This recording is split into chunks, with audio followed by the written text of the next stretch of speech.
Muling binanata ni Pangulong Duterte ang Estados Unidos dahil sa pagkabigo nitong pigilan ang pagtatayo ng China ng mga infrastruktura sa South China Sea. Paliwanag ng Pangulo, maiibsan sana ang agawan sa karagatan kung umaksyon agad ang Amerika. Aniya, tanging Estados Unidos lang ang kayang makipagsabayan sa China.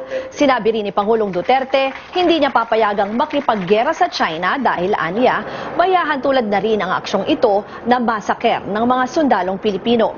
Binigyang diin din ng Pangulo na may tamang panahon kung kailan dapat igiit ang arbitral ruling para sa karapatan ng bansa sa South China Sea. Bakit hindi mo pinuntahan doon? Bakit hindi mo sinita?